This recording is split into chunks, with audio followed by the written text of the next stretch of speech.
sky's not blue.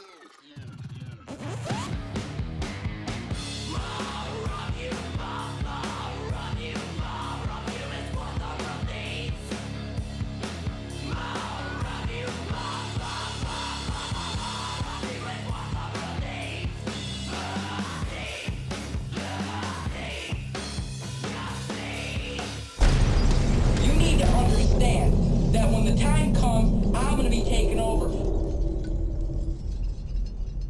Welcome back to the Cult House Podcast. I'm your host, the Scholar of Spite and the Saturday Night Delight, Roger Riddell. Joining me today, he is the vocalist and guitarist for blackened avant-garde band Imperial Triumphant, Zach Ezrin. How are you doing today, Zach? I'm doing really, really well. Thanks so much for having me. Yeah, thanks for taking the time to chat today. I've been a fan of Imperial Triumphant here for a while, so excited to get to speak with you about that. I appreciate your time. Yeah, one of the things that I really love about Imperial Triumphant is that it's hard to like describe you all with any sort of genre term. I know that you get like the black metal label sometimes, but like that is, too confining to like fully encompass what you all do, and jazz metal doesn't quite encompass it either. So, how do you kind of think of that, and how has the sound evolved since the band started in like 2005? Yeah, I mean, look, technically, I've been operating under the name Imperial Triumphant since 2005, but it was definitely a wildly different band with different members. So I would say the real Imperial Triumphant that people know and love started in 2012, post college graduation, where I've just spent 4 years studying modern classical music and have a much stronger concept of what this band should be. And anything before that is really just immortal worship. But even then, in 2012, I would say it was still very straightforward black metal. And so I think that's probably why we get lumped in with a black metal label, even though anyone will argue that we're not really a black metal band. But yeah, you can't really argue what we could be.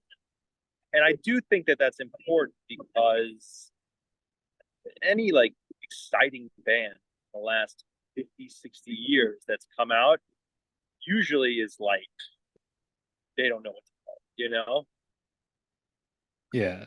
like when Metallica came out, it wasn't called thrash metal. You know what I mean? Yeah. They called it like speed metal or heavy metal or whatever. Like they didn't even have a name for it. So there's always that good thing. And I don't really care about labels, but I think maybe this maybe sounds pretentious, but like avant-garde metal or avant-garde death metal is probably a humble and appropriate shorter title than like a million subgenres. Yeah.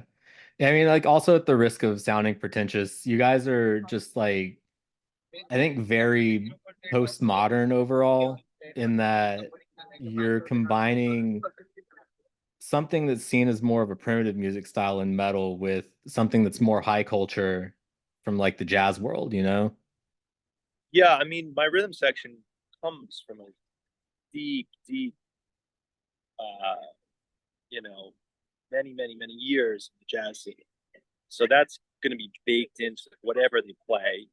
And then, yeah, we have incorporated a lot of jazz chords, jazz rhythms, and jazz trio style playing even to our music. So that's definitely a huge part of it. And I really think that, in the world of modern metal now, where there's only like, I don't know, 400 billion bands.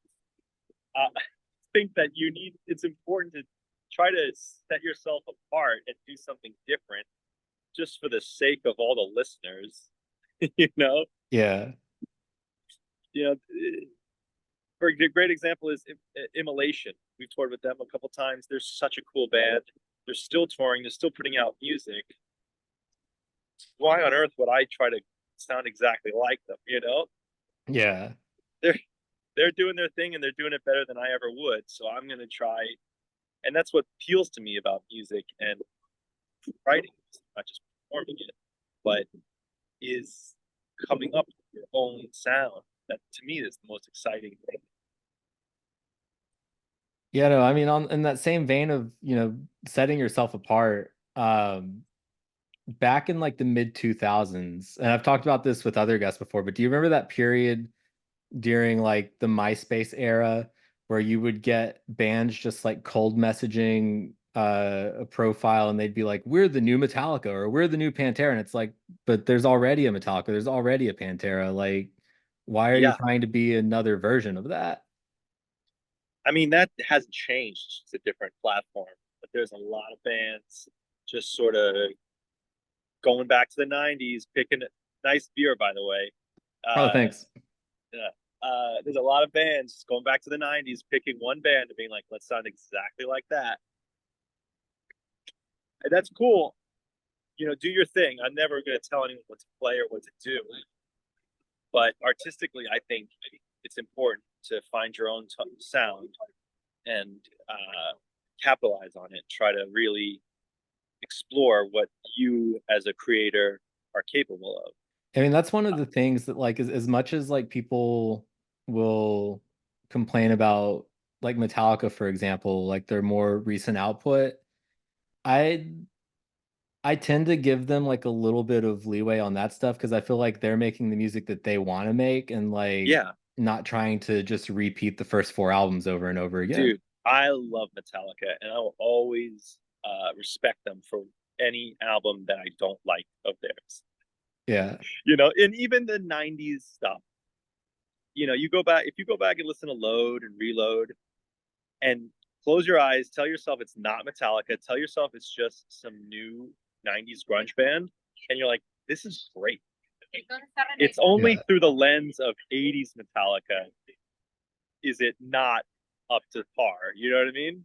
Yeah, well, I mean, like I'm a Load and Reload apologist though, because I feel like Load and Reload are the band that James and Lars always wanted to be, because they were like Motorhead worship, and that's basically Metallica being Motorhead.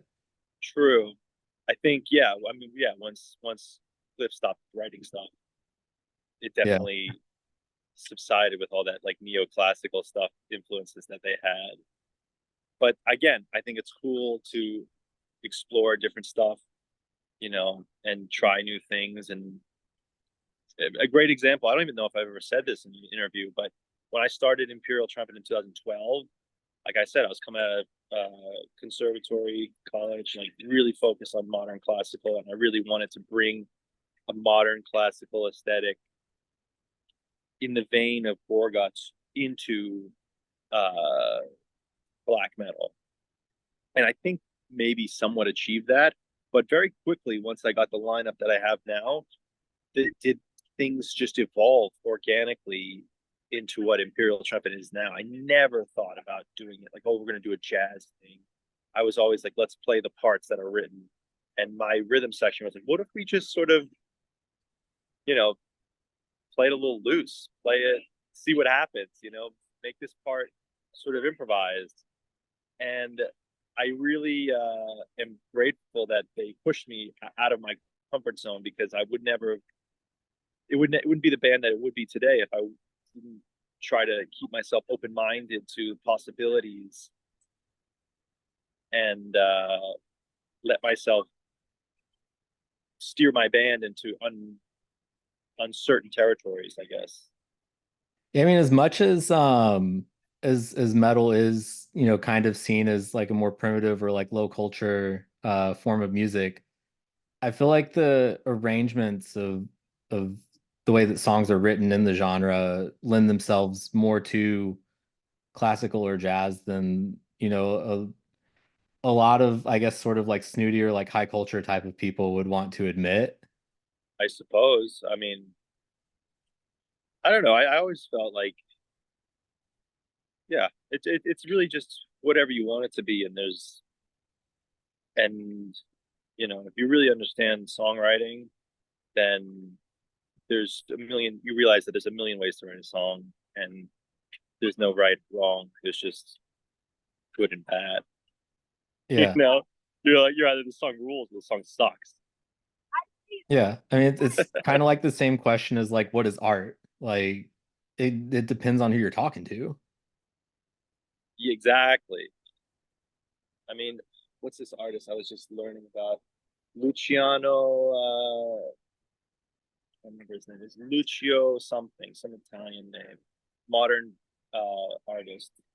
And he has these paintings that are like white canvases, and he just puts like little slashes in them. I remember I was at Sotheby's auction house once looking at the works, and I saw his piece, and it was that piece, and it went for like $1 million. And I was like, at first I was like, my honest reaction was, that's insane. This is just slashes in a canvas. But then if you take away the price tag and you look at it, you're like, it's still cool. You know what I mean? Like, Yeah. it's still an interesting piece. So who cares? Like, I do enjoy it, you know? So why shouldn't it be worth something?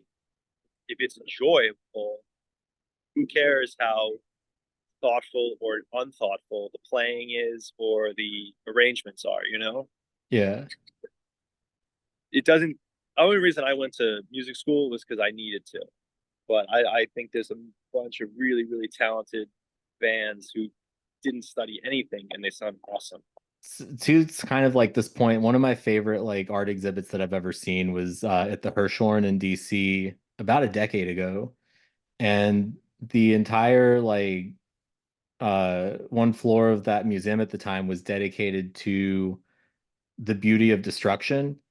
And so like there was one thing that was just a smashed piano, there was one thing that was just photos of car wrecks, and it was all just like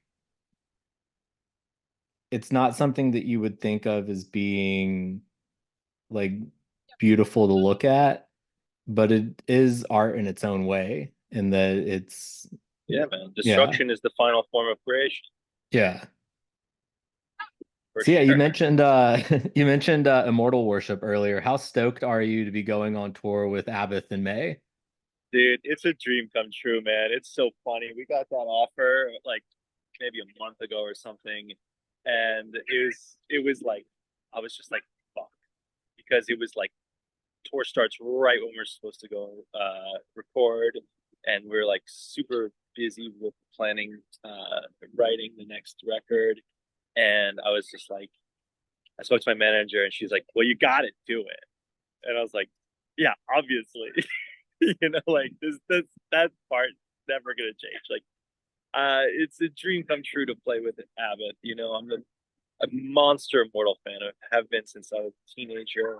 And I that's another really great example of a band where like it's not what they play, it's how they play it. That's something I really, really admire in a lot of metal is the delivery. And that's Immortal is a great example of that. Yeah. Yeah, I mean my favorite thing about that band and about Abbath in particular has always been that he's really like a character unto himself and that he I feel like his vibe just kind of like sets him apart from a lot of the other like people from the scene at that time and that he's never kind of seemed like he's taking himself too seriously. You know what I mean? Yeah. I mean, a lot of those guys are serious though. Yeah. I think, you know, I haven't met too many guys from the Norwegian black metal scene, but I've met some of them. And I really do think that what made that, a lot of that early stuff so popular was how authentic it was. Yeah. And how, you know, a lot of those guys are pretty serious. They're not funny, you Yeah. know?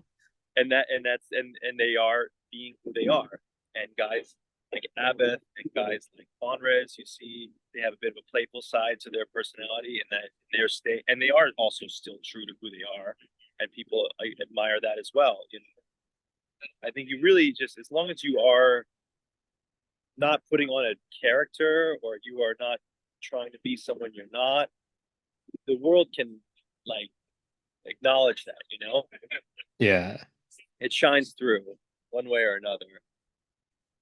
Yeah, I mean that scene as a whole, I think, to your point, really took on the life that it did because of for better or for worse, the amount of authenticity that those dudes had.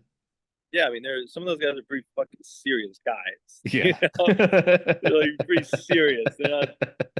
They're whether they're right or wrong doesn't matter. They're serious about what they think, and so authenticity reigns supreme always.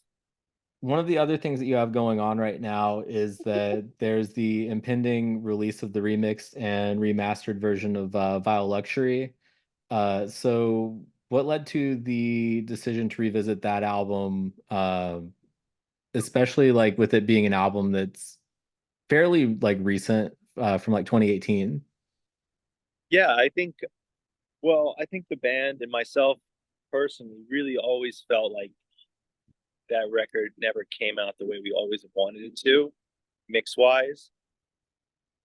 And I think and it really comes down to me. I think I in the mix just made some decisions that I regretted, and always, even though the record did really well, everyone liked it. I always personally felt like I wanted it to sound a little different, and um, there was just this opportunity where every vinyl sold out, fourth pressing sold out. Okay, well, what about Century Media? Do you guys want this? And they were like, yeah, we do. Okay, great.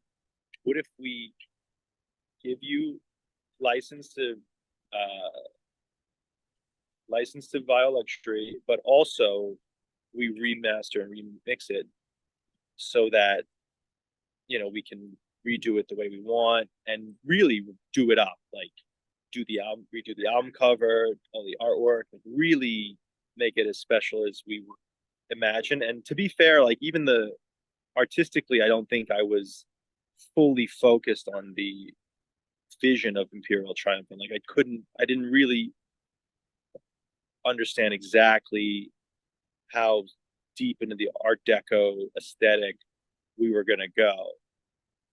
So now that we're here, the new album cover looks insane, and the new mix sounds insane. And if you, for whatever reason, you're a purist and you still just prefer the 2018 version, well, that's still available as well. It's not going away. So there's something for everything, for everyone. Yeah, and what fed into the band's aesthetic with the Art Deco and a I'm lot of glad the you use of asked like that. gold and things like that? Because I know that it's very much influenced by New York, as you mentioned Let me earlier. see if I can hook you up with this vista. Can you see that little golden building in the back right there? Yeah. That's a really nice. I don't know what that's called. That's 11 Hudson, or no, 65 Hudson.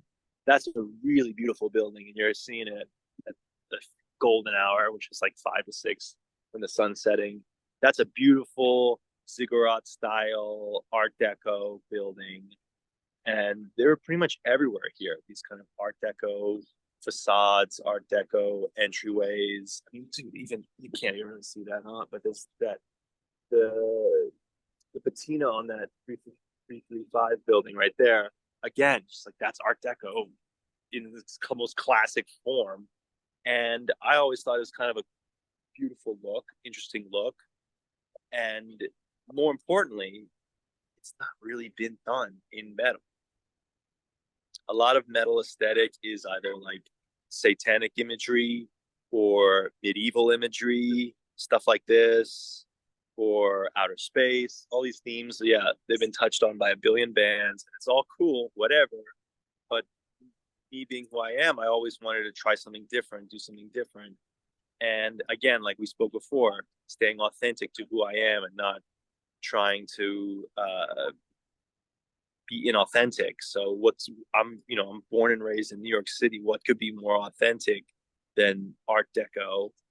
This like dead, you know, architecture and art style from the 1930s that is just sort of like rotting away on all these buildings. Like that's fucking sick. Yeah. I mean, there's like a certain amount of like subtext in that too, and that like Art Deco is it does tend to be associated with luxury and opulence. Exactly. And like as it's like rotting away, it kind of, I feel like there's like a parallel to be drawn there in, kind of the stuff that we've seen with the, I guess sort of the predilections of like the ultra wealthy that have sort of come to the forefront in the last, few years or whatever. What do you mean by like all that Epstein shit? Yeah, so like that and like the Vince McMahon shit and like Yeah, but just that shit's been yeah. going that. But like the truth is that all that shit's been Oh going on yeah. for There's always hundreds of something like years. sinister about the predilections of the ultra Even wealthy. in yeah, even back when they were building these buildings, all that shit was going on. Yeah. The tops of these buildings are reserved for all sorts of evil delicacies, and it's been that way for at least for a long time in this city. And I think that's a dark concept to explore, and it is kind of a funny uh, juxtaposition of darkness within shiny, beautiful gold, Yeah. as opposed to just darkness within a decaying swamp with a melted skull and upside on crosses and a goat. Like that's all great, but it's definitely not something I know a lot about. Yeah. Yeah, I mean it's almost kind of like the some of the most nihilistic things are wrapped in those beautiful like golden opulent packages. Exactly, man. I think that's something that we first really touched upon on Vile Luxury, and I think that's probably why it was the record that kind of popped us off and set us on this path. It's because it was Imperial Triumphant at our most authentic and focused, but before Alphaville, obviously. Yeah. And you mentioned like, how far back all of that shit goes. And I know that you all did an EP that was focused around the Marquis de Sade, who in his time he was a bit of a rascal, but Just a little bit. yeah. So with that, like that's always kind of been interesting to me too, like just how far back that goes. Like, for example, there's the Hellfire clubs that go back to, 1600s, 1700s, and you've got like Ben Franklin as part of them, and they had their like meetings in caves and whatnot. But it's just always kind of been interesting to me that there's that side of the like, Society. yeah, especially Yeah, like man. the Dude, upper that goes crust back track, like they're like spotless. thousands of years, man. That Yeah, goes back. I mean, we call like I said, that building that whatever 65 Hudson or whatever that I showed you. I call that ziggurat style because of the ziggurat is originally a Babylonian form of architecture that they sort of like if you Google it, it's like a zigzag sort of circ like almost like a pyramid, but like in a zigzag sort of way. You have to Google it, I guess. But it's it was originally they say they thought it was for so that people could look at the stars. yeah. It was for stargazing, they said, or that's one of the theories of the style. And now it's been implemented in skyscrapers and all sorts of giant infrastructure. And yeah, that influence goes back thousands of years for a reason. I funny thing about the ziggurat is that the the first time that I ever like read anything about the ziggurat style was because that word was in a Guar song when I was in like middle school. See, they know what they've been around for thousands of years. They know what's up. Yeah, I mean they created us. Exactly. They're Earth's lords and masters. Exactly. I mean, Yeah, so during the pandemic, one of the things that I thought was really cool was, a lot of bands were able to do live stream things, and you all got to take part in Behemoth live stream. What was that like, and how did that line up? that was super sick. Yeah. What if that was it? That was all I had to say.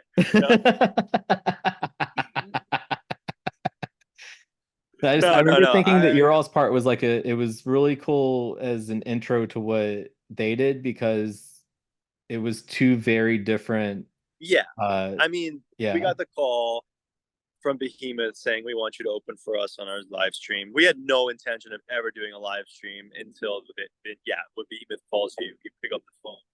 And so we got that offer and we said, of course. And then we were thinking like, okay, we're operating on a smaller budget during a really annoying time to be trying to make anything happen.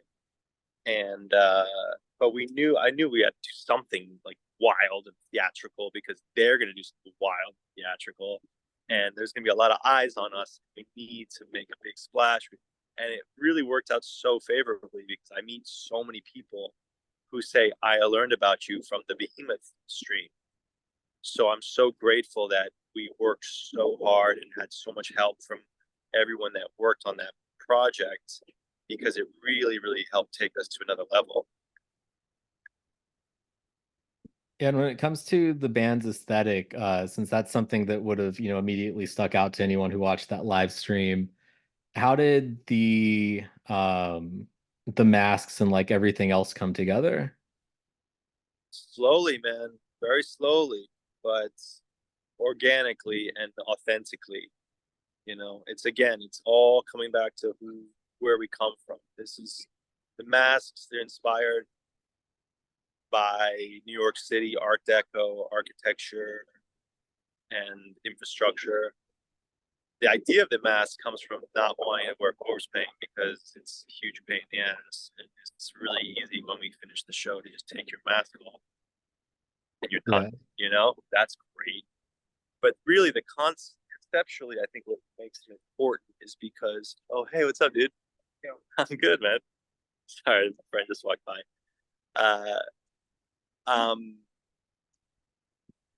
I think they're important because they are a visual representation of the band and the band's music. When you see the band, they said this. Here's Art Blakey said they see you before they hear you, and that always rang true for me. Oh, you cut out a little bit as you started to say that. Oh shit! I said they see you before they hear you, and that's very important because what you look like as a band, no matter how much thought goes into it or not, is important. That's your visual aesthetic. Even if it's just t-shirt and jeans, that's how people associate you with. And that's okay if it's just t-shirt and jeans. It's totally fine. But it needs to make sense. Do you know what I mean?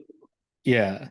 Yeah, because it's always weird to see, like, for example, in like a t-shirt and jeans kind of approach, like when you see a band where it looks like all the dudes in the band aren't people who would hang out together, if that makes sense.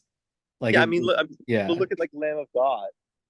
They have that sort of like blue collar everyman style metal. Yeah. And they're wearing like cargo shorts and shit, and it works perfectly. They look great. They look great, But could you imagine if Portal wore that shit?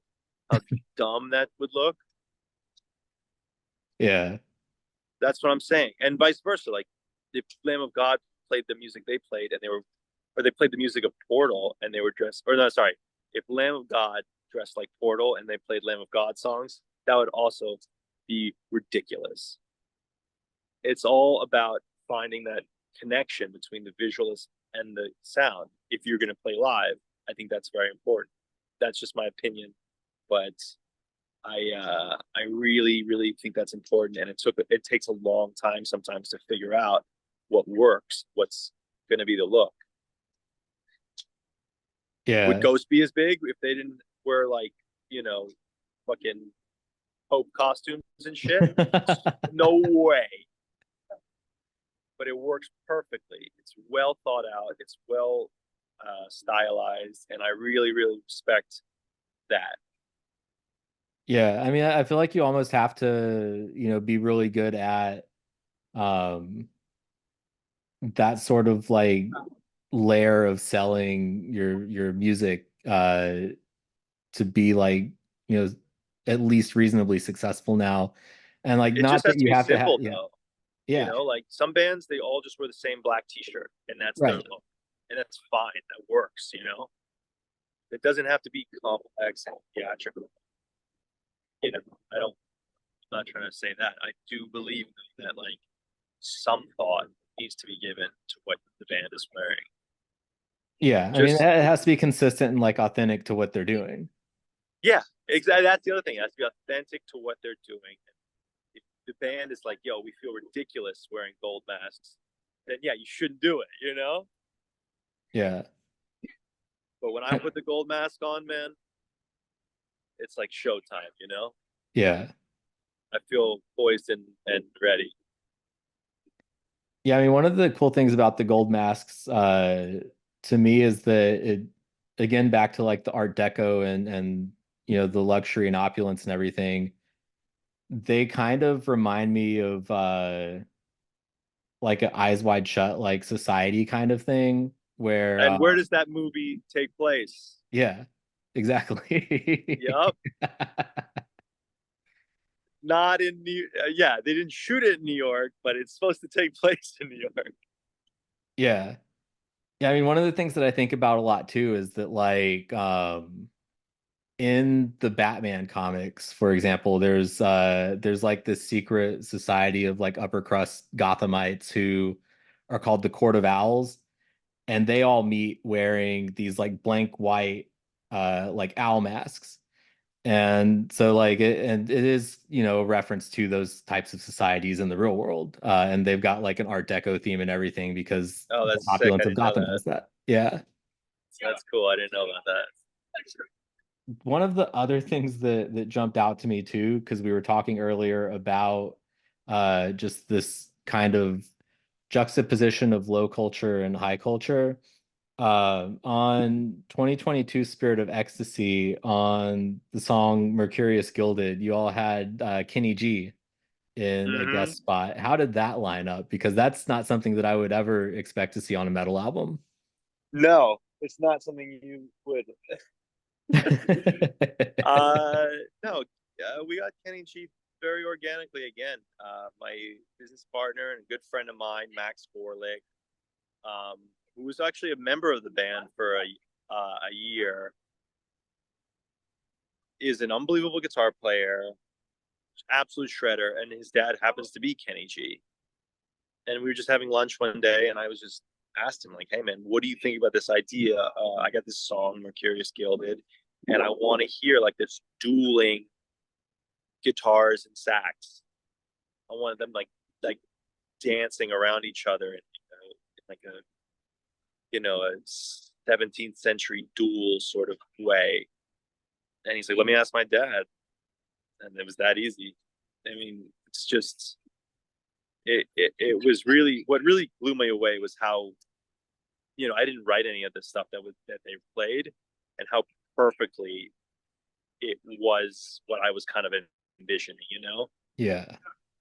It was kind of like really just blew me away how I was just like, I'm hearing this thing. I don't know what it's going to sound like, but I'm hiring the best possible musicians to ever do it. And they just knock it out of the park exactly. Like, oh God, how awesome. Yeah. What was he like to work with? He's a nice guy. Yeah.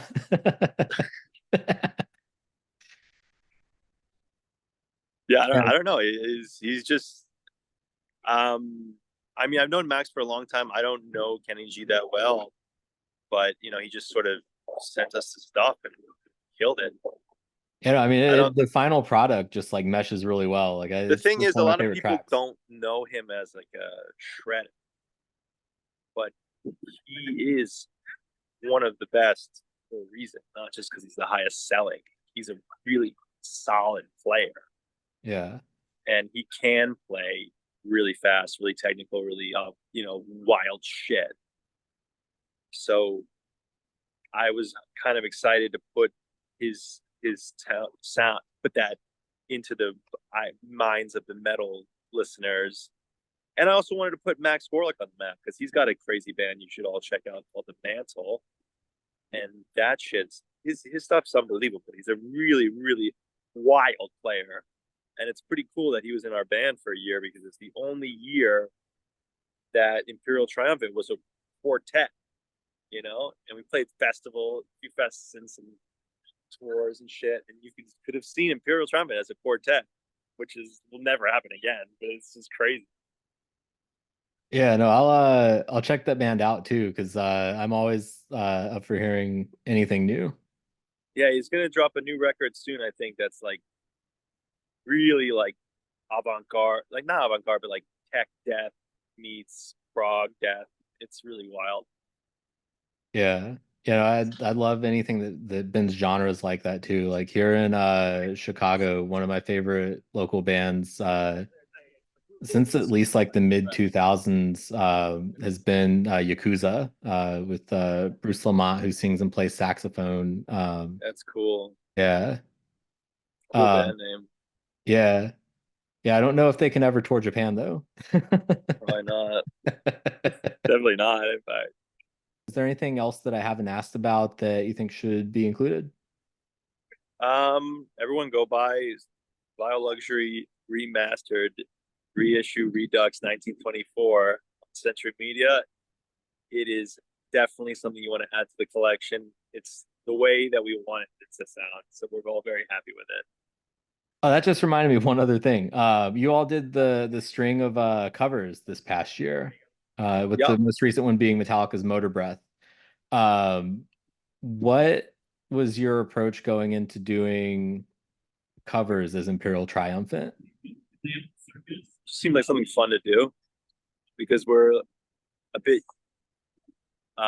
you know, when we do covers, we like to do a lot of reharmonization and stuff. So for me, I think it's a lot more fun than a typical metal band cover of a song. And we also chose a lot of non-metal songs to cover, which I also think is very more exciting to hear.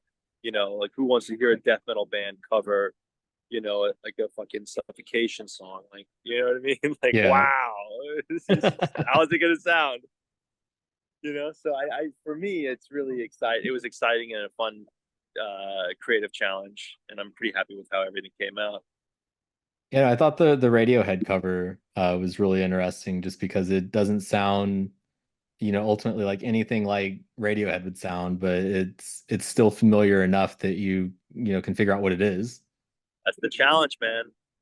Yeah, thanks again for taking the time to chat today, and My pleasure. everyone check out the re-release of Vile Luxury and catch Imperial Triumphant on tour with Abbath in May. Hell yeah. Awesome. Thank you so much, man.